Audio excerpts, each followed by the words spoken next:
Bismillahirrahmanirrahim. Assalamualaikum warahmatullahi wabarakatuh. Anak-anakku kelas 6 yang hebat, soleh dan soleha. Apa kabarnya? Mudah-mudahan semuanya dalam keadaan sehat walafiat. Nah, bertemu kembali dengan Bu Eva dalam pelajaran bahasa Indonesia. Ya, kali ini Bu Eva akan mencoba membahas pembinaan bahasa Indonesia kelas 6 semester 2 siap Pusda SK yang kedua.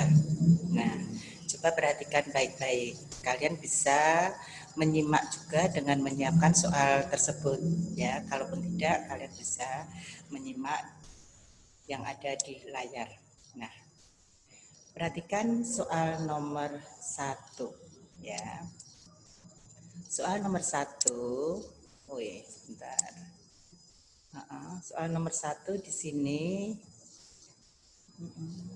ya, ada sebuah paragraf atau disajikan sebuah paragraf, kemudian yang ditanyakan termasuk jenis paragraf apakah, ya, termasuk jenis paragraf apa. Nah, kalian tahu berdasarkan isi dan tujuannya, jenis paragraf itu dapat dibagi menjadi 5 ya. Ada paragraf narasi, persuasi, deskripsi, argumentasi, dan yang terakhir eksposisi. Nah, untuk itu kalian harus paham minimal kata kuncinya ya, minimal kata kunci, karena kata kunci itu nanti yang untuk bisa mengerjakan ya, bisa mengerjakan soal itu kalian harus tahu kata kuncinya. Nah, dari paragraf narasi ya, paragraf narasi itu kata kuncinya di situ ada alur ya, secara kronologis. Nah, biasanya yang ada alur itu bacaan atau cuplikan bacaan dongeng, kemudian cerpen, novel ya, cerita. Nah, itu selalu ada alurnya karena alur itu menjadi unsur yang membentuk sebuah cerita. Nah, kemudian ada juga biografi ya, biografi meskipun biografi itu fakta, berdasarkan fakta, tapi itu juga ditulis dalam bentuk kronologis atau ada alurnya. Maka biografi itu juga termasuk jenis narasi. Nah, itu perhatikan. Kemudian yang kedua itu paragraf persuasi. Nah, persuasi itu mudah ya, karena kata kuncinya di situ ada ajakannya. Baik itu ajakan yang tersurat maupun yang tersirat. Yang tersurat itu jelas kalau ajakan ada kata mari atau ayo. Sedangkan yang tersirat itu tidak ada kata mari atau tidak ada kata ayo, tapi maknanya mengajak atau menyuruh. Misalnya yang menggunakan partikel lah ya. Konsumsilah susu setiap hari agar sehat, belajarlah dengan sungguh-sungguh agar mendapatkan nilai yang bagus, berolahragalah setiap hari agar badan sehat. Nah, itu kalimat perintah atau kalimat suruhan itu juga mempunyai makna mengajak. Ya, maka termasuk paragraf persuasi. Nah, untuk yang ketiga yaitu paragraf deskripsi, yaitu di sini menggambarkan ya suatu objek. Di situ ada objek ya berdasarkan apa adanya atau ciri-ciri yang ada di situ. Nah, objek itu nanti bisa berupa manusia, hewan, tumbuhan, atau suatu tempat, itu juga bisa. Kemudian argumentasi. Argumentasi di situ kata kuncinya ada pendapat yang diikuti dengan alasan atau buktinya. Nah, masih satu lagi yaitu eksposisi. Eksposisi yaitu menjelaskan. Nah, menjelaskan tujuannya untuk menambah wawasan pembaca. Nah, itu kalian pahami. Nah, sekarang coba nomor 1. Ruang kelas 4 sangat bersih. Sampah tidak ada yang berserakan. Meja dan kursi tidak berdebu. Sarang laba-laba tidak ditemukan di dinding kelas. Nah, ini termasuk paragraf apa? Ya, coba di situ ada ruang kelas ya. Nah, di situ ada objek ruang kelas, kemudian digambarkan berdasarkan ciri-cirinya apa di situ. Oh, tidak ada sampah, ya. Kemudian meja dan kursi tidak berdebu, bersih. Tidak ada sarang laba-laba yang ditemukan di dinding, tidak ada sarang laba-laba. Nah, kalau kalian menjumpai paragraf seperti itu sehingga orang lain itu bisa membayangkan ya, oh ruang kelas 4 itu bersih seperti itu ya. Meja kursinya tertata, tidak berdebu, tidak ada sarang laba-laba. Nah, itu yang dimaksud dengan deskripsi, itu ya. Jadi nomor 1 ini jawabannya yang C atau paragraf deskripsi. Nah, berikutnya soal nomor 2. Soal nomor 2 yaitu membandingkan dua teks. Di situ ada teks 1 dan ada teks 2. Nah, kalian membandingkan ya. Ketika kalian membandingkan antara teks 1 dan teks 2, nanti akan menemukan persamaan dan perbedaan kedua teks tersebut. Nah, apa itu persamaan? Persamaan itu hal yang sama dibicarakan di kedua teks itu, teks 1 dan teks 2. Sedangkan perbedaan hal yang membedakan ya antara teks 1 dan teks 2. Nah, sekarang kita baca ya. Teks 1. Kesehatan sangat penting bagi manusia. Sebagian warga menjaga tubuh dengan berolahraga. Olahraga dapat dilakukan di dalam atau di luar ruangan. Berolahraga membuat tubuh menjadi lebih sehat, ya. Kemudian teks 2. Sayur dan buah sangat bermanfaat untuk menjaga kesehatan tubuh. Oleh karena itu, siswa dianjurkan mengonsumsi sayur dan buah. Siswa mengonsumsi sayur dan buah di rumah atau di sekolah. Nah, yang ditanyakan apa, Nak? Yang ditanyakan persamaan kedua teks tersebut. Berarti tadi persamaan itu hal yang sama ya. Nah, kalian bisa menganalisis di pilihan jawabannya. Apakah melakukan olahraga? Ya, yang membahas tadi yang melakukan olahraga tadi hanya teks 1. Teks 2 itu kan tadi mengonsumsi sayur itu ya. Jadi itu bukan persamaan. Kalau persamaan itu dibicarakan teks 1 dibicarakan, teks 2 juga dibicarakan. Kalau yang membicarakan hanya salah satu teks itu berarti bukan persamaan ya. Berarti melakukan olahraga itu bisa kalian eliminasi saja karena itu bukan persamaan itu ya, berupa eliminasi. Kemudian tempat kegiatan. Ya, tempat kegiatan kalau teks 1 di luar ruangan itu ya.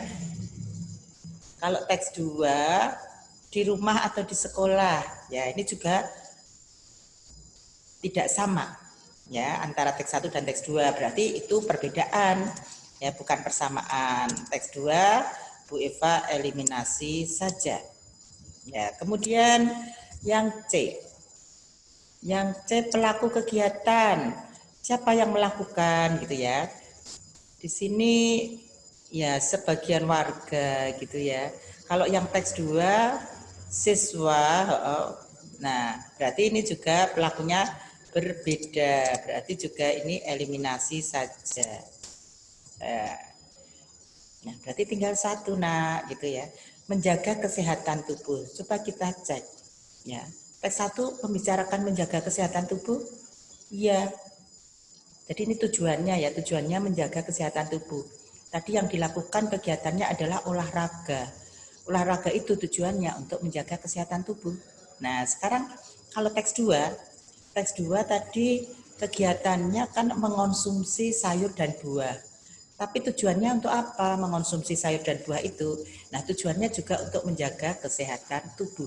Nah, berarti teks 1 dan teks 2 itu sama-sama membicarakan tujuannya untuk menjaga kesehatan tubuh. Itu ya. Jadi, nomor 2 itu jawabannya yang D. Itu ya, Nak.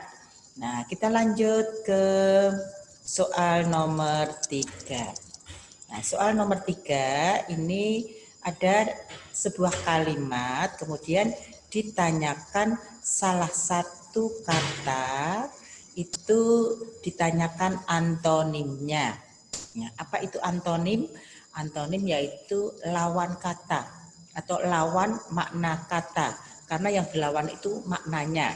Ya misalnya gemuk, nah itu antonimnya kurus. Misalnya hemat, boros itu ya. Jadi artinya berlawanan. Nah sekarang perhatikan kalimatnya. Pada siang hari, arus lalu lintas di Jalan Malioboro sangat ramai.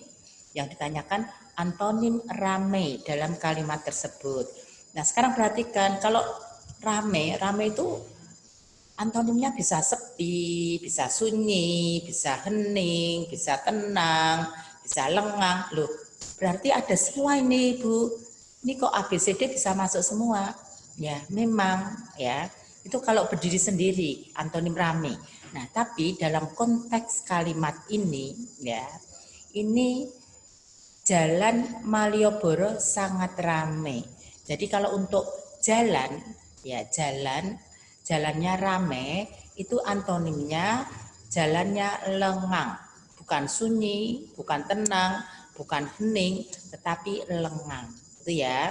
Kalau maknanya sebenarnya sama. Nah, tapi ini konteks kalimatnya. Ya, misalnya sama seperti apa ya? Halaman rumahku luas, ya luas antonimnya apa? Atau halaman rumahku sempit. Sempit antonimnya kalau untuk halaman itu luas. Tapi kalau untuk baju bukan bajuku luas ya, bajuku sempit, tapi bajuku longgar gitu ya. Kalau untuk jalan bukan jalannya luas atau jalannya longgar, tapi jalannya lebar. Nah, jadi perhatikan konteks kalimatnya juga. Nah, berikutnya soal nomor 4. Nah, ini nomor 4 ini istilah ya, istilah kata atau istilah nanti yang dilengkapi dalam sebuah kalimat. Nah, di sini disajikan sebuah kalimat yang rumpang, yang belum lengkap, yang ada titik-titiknya ini. Nah, bagian yang rumpang, yang titik-titik ini dilengkapi dengan istilah yang tepat. Nah, caranya bagaimana? Maka kalian harus tahu arti istilah-istilah tersebut. Ya, ini termasuk kosakata atau pengetahuan ya. Jadi untuk kosakata atau pengetahuan itu dari sekarang kalian siapkan. Dengan cara apa? Dengan cara banyak membaca, kemudian kalian sering-sering lihat kamus, itu artikan. Ketika kalian membaca, kalian menemukan kata yang tidak tahu artinya, segera buka kamus gitu ya. Sekarang mudah, ada kamus online atau bisa cari di Google gitu. Nah, di sini ya, Pak Aryo membasmi gulma yang tumbuh di sekitar tanaman sayurannya dengan, coba di sini ada kata gulma. Gulma itu artinya apa? Gulma itu tanaman pengganggu ya, itu diingat-ingat.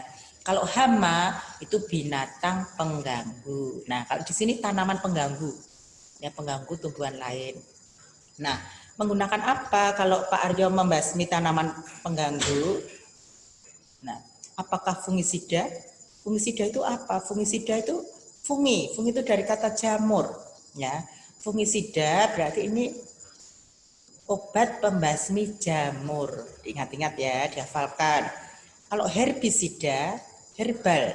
Nah, dari kata itu diingat-ingat. Herbal itu tanaman atau tumbuhan. Nah, berarti ini obat pembasmi tumbuhan. Nah, kalau pestisida itu apa? Pestisida itu obat pembasmi hama. Ya. Kalau insektisida apa? Insek itu serangga. Nah, berarti ini obat pembasmi serangga. Sebenarnya masih ada lagi rodentisida, ya. Rodentisida itu apa? Obat pembasmi binatang pengerat seperti tikus itu ya, itu menggunakan rodentisida.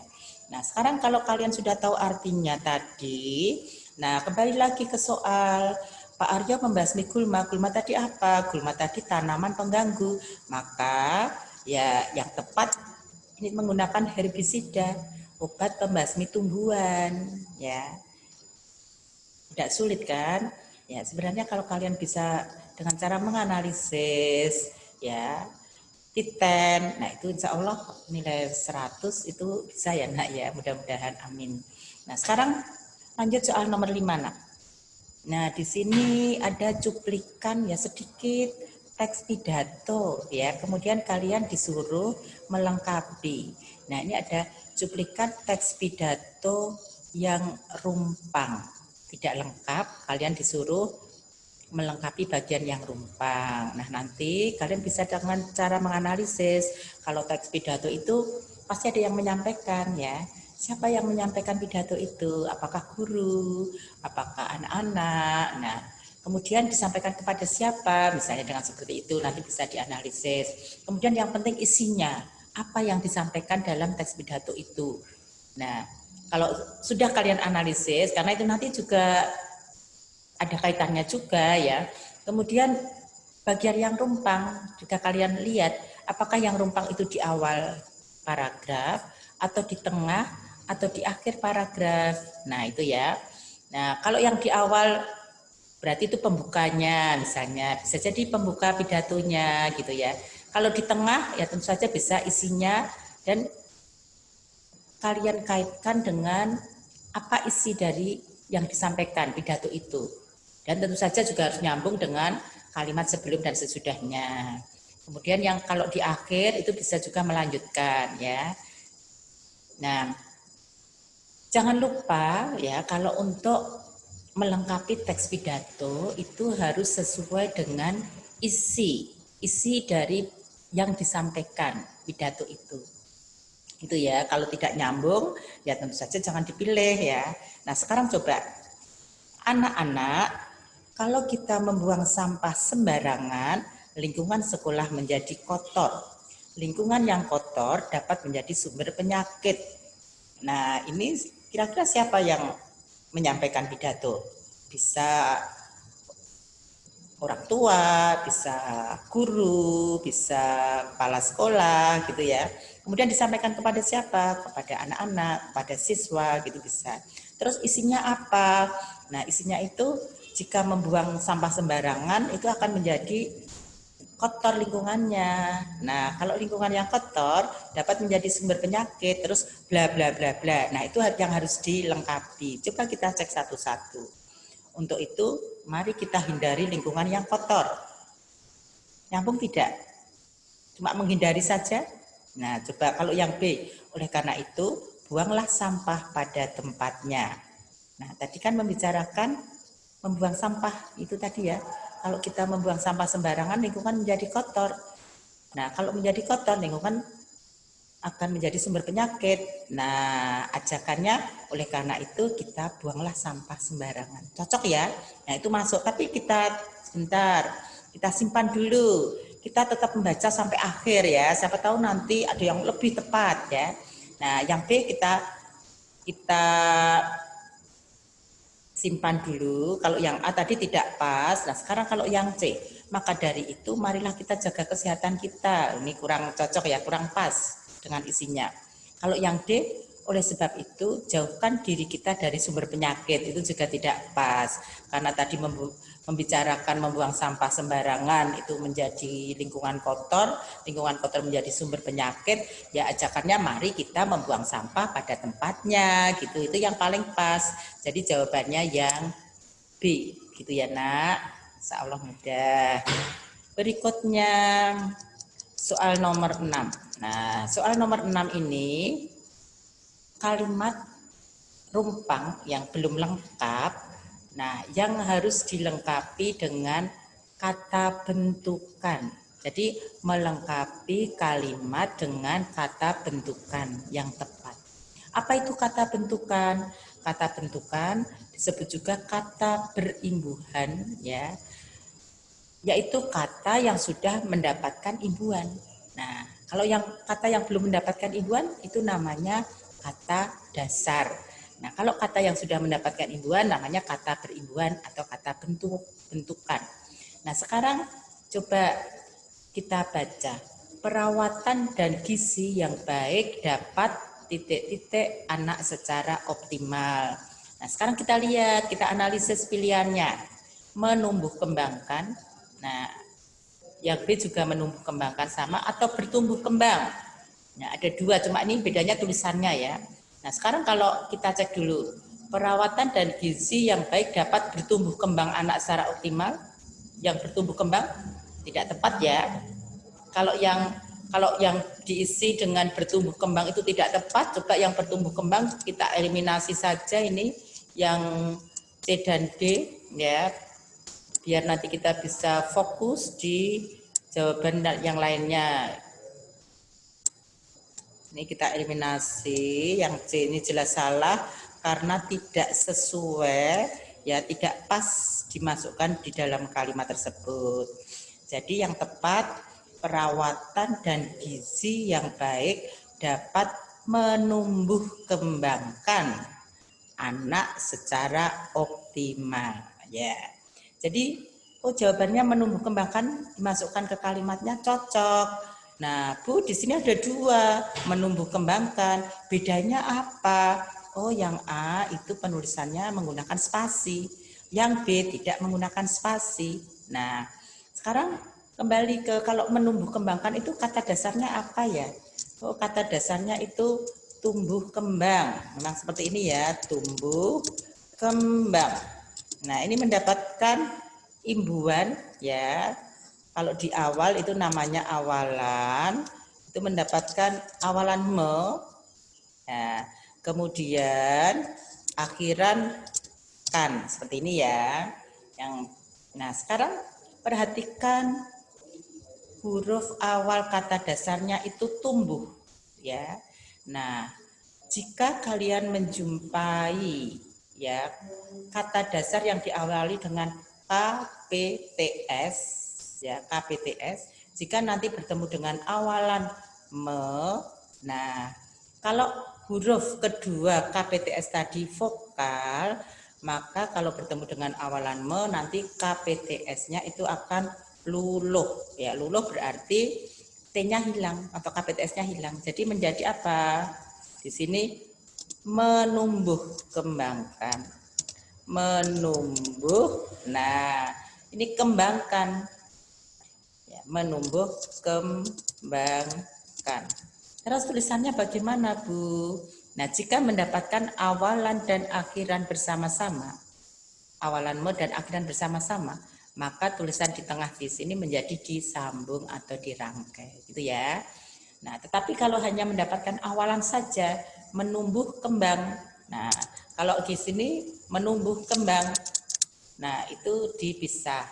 Atau tumbuh kembangkan, ya tumbuh kembangkan, tumbuh spasi kembangkan. Nah, tetapi kalau mendapat awalan dan akhiran menumbuh kembangkan, maka di sini penulisannya harus disambung karena mendapatkan awalan dan akhiran bersama-sama. Paham ya? Jadi jawabannya yang B. Jawabannya yang B.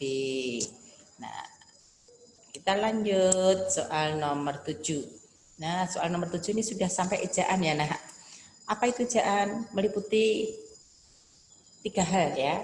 Ejaan nanti yang kalian perhatikan itu huruf kapital, ya penggunaan huruf kapital, kemudian pemakaian tanda baca dan penulisan kata.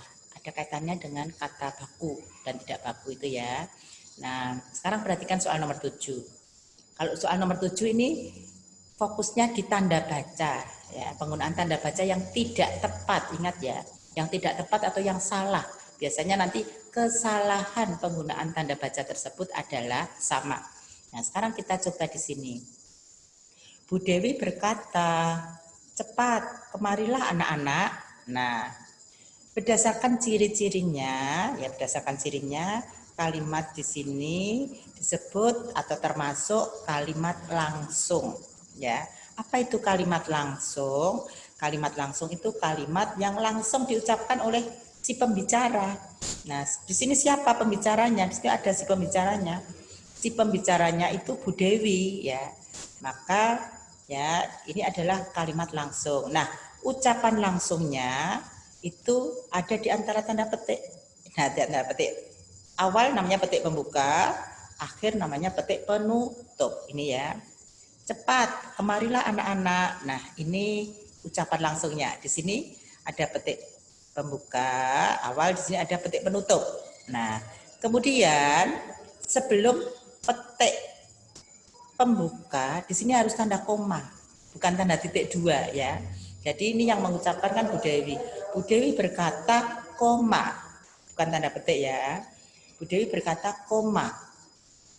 Cepat kemarilah anak-anak. Nah, coba fokus di ucapannya Bu Dewi. Cepat kemarilah anak-anak, itu termasuk kalimat apa? Ini kalimat perintah toh. Cepat kemarilah anak-anak, ini termasuk kalimat perintah. Nah, kalau ini termasuk kalimat perintah, ya tidak diakhiri dengan tanda titik, ya, tetapi diakhiri dengan tanda seru, itu ya. Nah, karena ini tadi memang tanda bacanya tidak tepat, ya kalian disuruh mencari tanda baca atau kesalahannya, tanda baca yang tidak tepat atau kesalahannya, maka silakan yang mana. Bu Dewi berkata, ya Bu Dewi berkata, berarti titik duanya ini salah, ya titik dua. Kok, ya mau saya merah, ya Bu Dewi berkata dia. Nah ini yang saya merah ini salah atau tidak tepat. Yang betul tanda apa tadi? Tanda koma. Ya Bu Dewi berkata koma, bukan tanda titik dua. Nah, cepat kemarilah anak-anak. Nah, di sini bukan tanda titik, tetapi tanda seru ya. Jadi yang tidak tepat di sini adalah tanda titik dua dan tanda titik. Nah, ini ya yang C. Nah, sekarang kalau kalian disuruh memperbaiki, perbaikinya ya coba kalau nanti pertanyaannya bukan kesalahan tapi perbaikan. Perbaikan tanda baca yang tepat adalah, nah urut ini tanda koma dan tanda seru. Itu ya perbaikannya ya.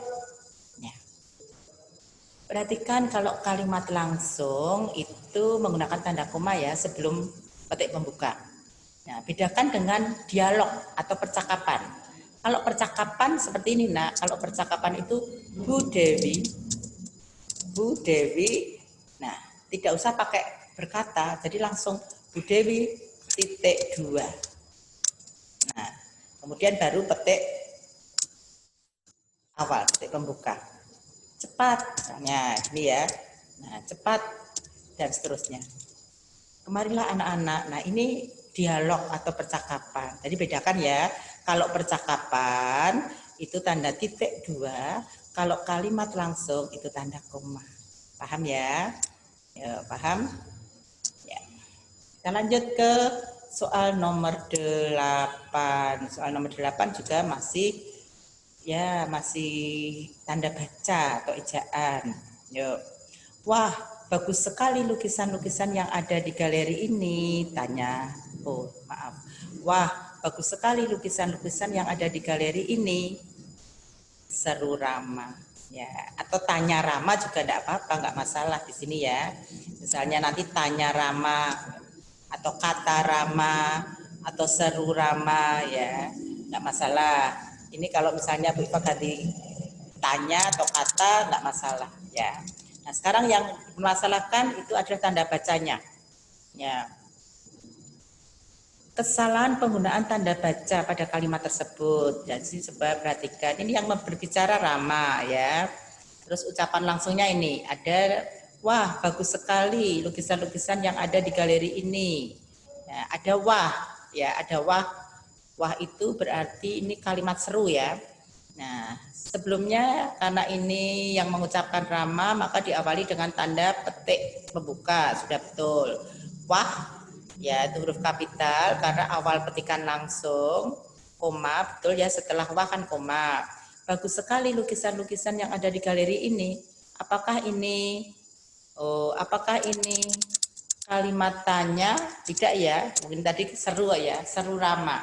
Nah, berarti tanda tanya di sini tidak tepat ya, tidak tepat. Yang tepat apa atau diganti dengan apa? Diganti dengan tanda seru. Ya, harusnya tanda seru di sini karena di sini kalimat seru. Ya, cirinya ada wah, bagus sekali lukisan-lukisan yang ada di galeri ini. Ya, itu tanda seru. Terus petik penutup. Nah, baru seru Rama. Nah, setelah seru Rama di sini bukan tanda seru tapi tanda titik saja. Maka itu yang Bu Eva beri merah-merah itu yang tidak tepat. Jadi yang tidak tepat diurutkan dari awal. Oh, tanda tanya dan tanda seru. Coba tanda sana dan tanda seru. Oh, ini jawabannya yang C. Terus perbaikannya apa? Perbaikannya tadi di sini tanda seru dan tanda titik. Begitu ya. Insya Allah mudah. Berikutnya nomor 9. Ya, nomor 9, San, tugasku sudah selesai. Bagaimana dengan tugasmu? Nah, karena ini kan bukan kalimat langsung, karena ini tidak tahu siapa yang mengatakan ya, maka tidak perlu diberi tanda petik ya. Nah, langsung saja. San, di sini tanda apa? San, koma, ya, san, koma ya. Terus, tugasku sudah selesai. Tanda apa? Perhatikan kalau tanda titik tidak mungkin ya karena di sini B-nya kecil ya. Kalau B-nya kecil berarti masih satu kalimat. Nah, di sini juga koma. Ya, koma. Tadi juga koma. San, koma, tugasku sudah selesai, koma. Bagaimana dengan tugasmu? Nah, di sini ada bagaimana. Bagaimana itu kan kata tanya. Ya, itu untuk kalimat tanya. Maka di sini adalah tanda tanya, itu ya, tanda tanya. Nah, berarti jawabannya yang tepat apa? Koma, tanya. Yang A. Koma, tanya. Begitu ya. Nah, sekarang nomor 10. Nomor 10. Nah, ini. Kepala SD Nusa Bangsa Dr. Randa Puji Rahayu MPD atau Magister Pendidikan membuka acara doa bersama. Nah, penulisan yang benar untuk kalimat tersebut. Nah, di sini ejaan. Ini sudah paduan ya. Huruf kapital, tanda baca, dan mungkin juga nanti kalau ada kesalahan penulisan yang tidak baku, nah itu harus dibetulkan. Nah, sekarang perhatikan huruf kapitalnya dulu, awal kalimat itu huruf kapital. Sekolah dasar, di sini kalau disingkat SD, ya SD itu kapital. Tapi kalau cuma sekolah dasar saja, kecil. Kecuali kalau diikuti namanya, ya. Nah, Nusa Bangsa itu kan nama sekolah dasar, itu kapital karena ini nama. Kemudian bagaimana penulisan gelar akademik Dr. Randa? Bagaimana penulisannya? Dr. Randa itu D kapital R kecil A kecil titik. Titik ya. Nah, kemudian Puji Rahayu karena nama orang Puji Rahayu. Nah, kapital nama orang. Masih ada gelar lagi, Magister Pendidikan. Nah, kalau masih ada gelar lagi di akhir atau di akhir namanya atau setelah nama, maka beri tanda koma, ya. Magister itu M kapital titik P kapital D kecil titik. Nah, itu ya. Membuka acara doa bersama titik. Nah, sekarang kita eliminasi dulu. Yang ini D-nya kecil, kita eliminasi saja. Ya. Disilang saja ini dieliminasi. Karena ini jelas salah. Nah, kemudian dari A, B, C kita cek lagi kesalahannya. Oh, Dr. Randa DRA titik. Oh, di sini tidak pakai titik yang A, tidak ada titiknya. Ya, kita eliminasi karena tidak ada titik, sudah salah 2, tinggal 2 option atau 2 jawaban B dan C. Nah, coba dicek lagi bedanya apa. Nah, magister M kapital titik. Oh, di sini tidak ada koma, tidak ada titik. Ya, kita eliminasi saja. Sudah, berarti langsung ketemu satu jawaban yang tepat, yaitu yang B. Gitu ya. Insya Allah ejaan itu tidak sulit, nak, mudah kalau kalian teliti seperti ini. Nah, ketemu jawaban yang B. Begitu ya. Nah, dokteranda itu untuk perempuan. Nah, sekarang kalau untuk laki-laki apa? Untuk laki-laki itu dokterandes ya, dokterandes gini. Dokterandes sama sebenarnya tulisannya D. Nah, titik. Kalau untuk doktor itu S3 itu D kapital R kecil titik. Itu dokter, beda dengan dokter ya. Kalau dokter itu yang mengobati pasien ya menjadi sembuh, itu dokter ya, yang kerjanya di rumah sakit atau puskesmas itu bidang. Nah, itu D-nya kecil, R-nya kecil titik. Nah, bedakan ya, yang ini dokter, yang D kapital dokter, D kecil dokter. Nah, nanti bedakan. Di situ dokter apa dokter? Kalau dokter itu D-nya kapital, kalau dokter itu D-nya kecil. Pakai titik semuanya. Gitu ya. Nah, itu Romawi 1. Nanti skornya betul kali 1. Ya, satu nomor itu 1. Kita langsung ke Romawi 2. Ini ungkapan.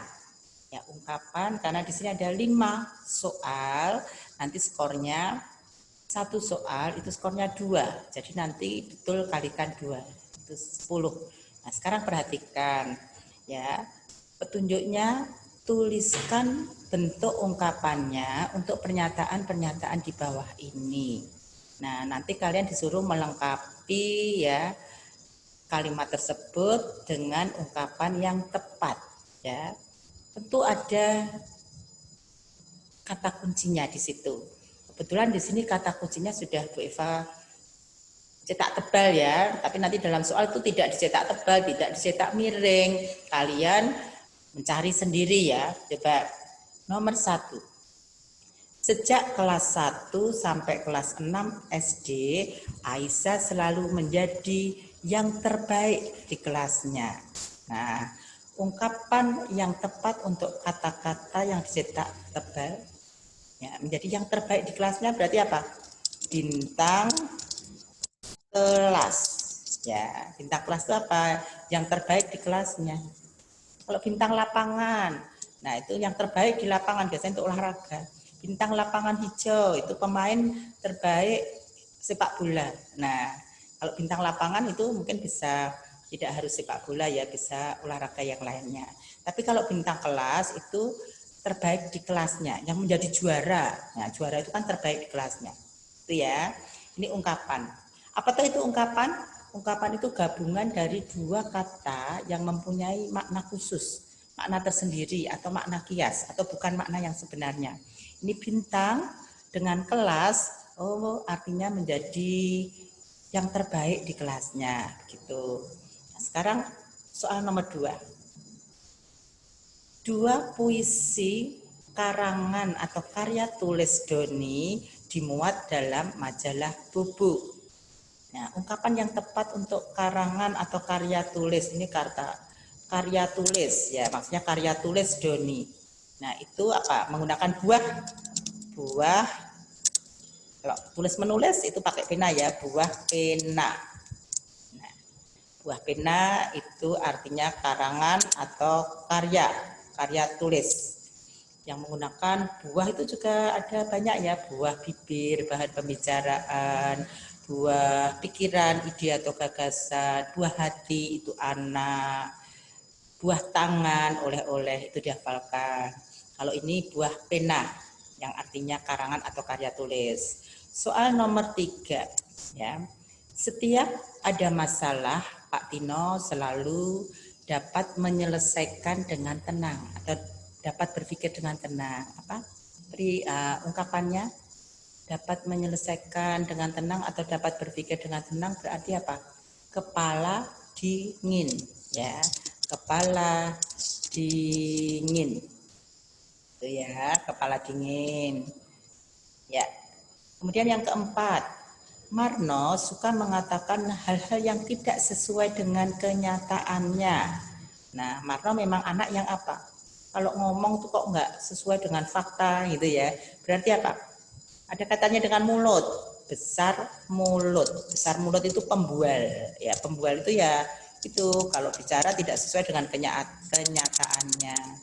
Besar mulut. Itu ya. Besar mulut, pembual, atau kalau bicara tidak sesuai dengan fakta, tidak sesuai dengan kenyataannya. Soal yang terakhir, Pak Jokowi ikut serta atau berpartisipasi langsung menangani korban bencana tanah longsor. Nah, ungkapan yang tepat untuk pernyataan di atas, ikut serta menggunakan tangan apa? Turun tangan. Nah, ini ikut serta atau ikut terlibat. Nah, itu ya nak ya. Dihafalkan, ungkapan ini hanya dihafalkan.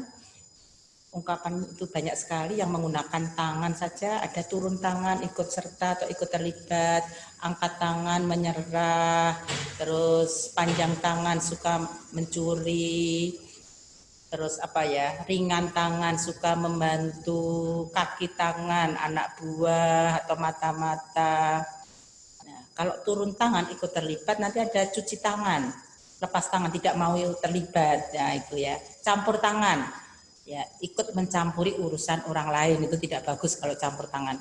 Kalau turun tangan itu bagus, ya maksudnya ikut serta, ikut berpartisipasi atau ikut terlibat di situ untuk menangani korban bencana tanah longsor itu ya nak ya. Nah silakan ini ungkapan itu dihafalkan minimal selalu dibaca biar tidak lupa. Harapannya nanti kalian betul semuanya ya, perjuangkan satu nomor itu betul-betul benar ya. Kalau kalian teliti insya Allah tidak sulit dan tidak sulit untuk mendapatkan nilai sempurna atau 100. Itu saja pembahasan dari Bu Eva SK2. Nah, nanti di lain kesempatan akan dibahas soal pembinaan yang lainnya. Tunggu itu ya. Jika kalian masih ada kesulitan atau belum paham, jangan ragu-ragu untuk bertanya. Silakan di WA saja Bu Eva dengan senang hati. Tentu nanti akan Bu Eva jelaskan. Itu ya anak-anak. Ya, kita tutup dengan rasa syukur dengan membaca bacaan tahmid. Alhamdulillahirabbil alamin. Kurang lebihnya mohon maaf dan terima kasih atas perhatiannya. Assalamualaikum warahmatullahi wabarakatuh.